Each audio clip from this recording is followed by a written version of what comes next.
Keir Starmer is desperately clinging on to his leadership today after the Mandelson scandal threatens to topple his power. The scandal emerged after it was revealed that Peter Mandelson, who was the Prime Minister Keir Starmer's top aide and the UK's ambassador to Washington, maintained a close relationship with Jeffrey Epstein after he was convicted for soliciting prostitution from a minor. To make matters worse for Starmer, the PM admitted to knowing about the ambassador's close friendship with Epstein. Just months ago, Keir Starmer spent Parliament question time defending Mandelson. Does the Prime Minister have full confidence in Peter Mandelson? Mr. Speaker, let me start by saying the victims of Epstein are the forefront of our minds. He was a despicable criminal who committed the most heinous crimes and destroyed the lives of so many women and girls. The ambassador has repeatedly expressed his deep regret for his association with him. He's right to do so.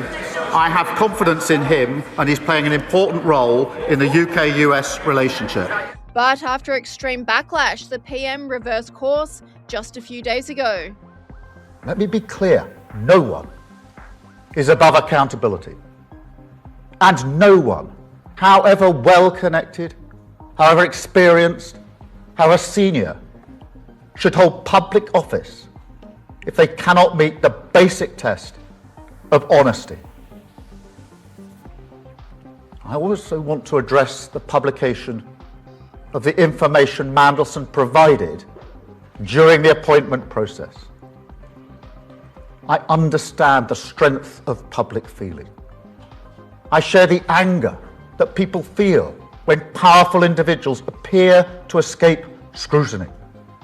But leader of the Conservatives, Kemi Badenoch, was not having it. She waged war on Starmer since all of this has come to light, leading to immense pressure on the Prime Minister. Jeffrey Epstein, convicted paedophile, and Peter Mandelson continued to call this man his best pal, despite him being convicted of child prostitution. The real question is, how could the Prime Minister have appointed him our ambassador after all that? Labour tried to pull the wool over your eyes. Tonight, Conservatives forced Number 10 to come clean. We won. Despite the Prime Minister's best efforts, the government won't be marking its own homework or hiding behind something as vague as international relations. Starmer wanted secrecy because secrecy is his shelter. The Prime Minister signed off this appointment. This was not an accident. It was a choice. And the Prime Minister did not have the backbone to say no to his Chief of Staff and Mandelson protege, Morgan McSweeney. Maybe he just didn't care. That is not leadership. We are forcing the truth to come out, and we will make the Prime Minister own every line of it. And someone needs to lose their job for this. And commentator Samantha Smith doubled down, blasting Starmer in a passionate post that read, "Dear Keir, where was your apology to the girls raped by Pakistani Muslim grooming gangs? Where was your apology for the Labour-led councils, politicians and local authorities that failed to protect those little girls? Where was your apology for the police forces who literally handed those girls back to their rapists when they tried to get help? Where was your apology for the countless times you and your party tried to block inquiries into Pakistani Muslim grooming gangs? Where is your apology for that? Where is your outrage? Where is your shame? Shame on you." And it's not only the Conservatives demanding answers from the Prime Minister. His own allies, like Scottish Labour leader Anas Sarwar, is calling for his resignation. And I am not willing to sacrifice Scotland's NHS, our schools, our communities, our towns, cities, villages and islands to a third decade of an SNP government.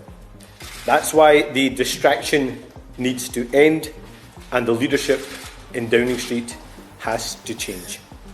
But former Scottish National MP Angus MacNeil lashed out against both leaders, saying Sarwar shot himself in the foot. Courageous indeed. He's fired the starting pistol and shot himself in the foot. Courage and political brilliance don't always go hand in hand, and certainly didn't this afternoon for Anas Sarwar. I mean, he's revolutionary, a revolution of one. And the question now being asked in Scotland is who'll go first, Anas Sarwar or Keir Starmer?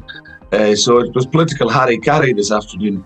from Anna Sarwar. One political journalist in Scotland thought he'd be quite clever and say this is the end of the branch office tag for Labour in Scotland, only to see within the next hour Labour in Scotland getting slapped down by absolutely everybody in Westminster, and it turned out even the Westminster Scottish MPs weren't back in their Scottish. Yeah, but it was a day of utter catastrophe. They're third in the polls, and the question is, will they be fourth in the polls? And whilst Anas Sarwar tried to mobilise a rebel group against the PM, journalist Michael Crink doesn't believe it's time up for Starmer just yet. Like Starmer is safe perhaps for a few more weeks. Clearly there were thoughts about Anna Sarwar tried to kick off a coup or a movement against Starmer, and I think to everybody's surprise, nobody joined him. The thinking was at about 2:45 today, once he'd made his speech in Scotland, that you might get one or two cabinet ministers coming out agreeing with Anna Sarwar that Starmer has to go, that a certain momentum might arise. But instead, there was a very good organised operation by Downing Street to get all the cabinet, one by one, to come out in Starmer's favour. And that carried on into the Parliamentary Labour Party meeting this evening, where lots and lots of Labour MPs got up and said how wonderful Starmer is. But Reform UK leader Nigel Farage isn't so forgiving of Starmer, telling the PM it's time to go. Welcome to the show on GB News. Also on the screen now we have a picture of the door of Downing Street. Any moment now, Nigel Farage, we're expecting Sir Keir Starmer to emerge before he goes to face his MPs in Parliament. What would your message be to Sir Keir Starmer today? It's over. It's done. The game's up, mate. Time you recognised it. I mean, look, how on earth can the Scottish parliamentary elections go ahead when you've got the leader of a Scottish party saying he doesn't support the national leader? That to me is the straw that does actually break the camel's back, and it's just now simply a matter of time. He's lost legitimacy, he's lost authority, events have moved way beyond his control, and I'm afraid it's all down to his own grievous misjudgment. But remember, even before the Mandelson case, he was already the most unpopular Prime Minister in living memory. Anna Sarwar in Scotland has come out and said, we don't want him as leader. It's not even tenable that those elections go ahead with Starmer as leader.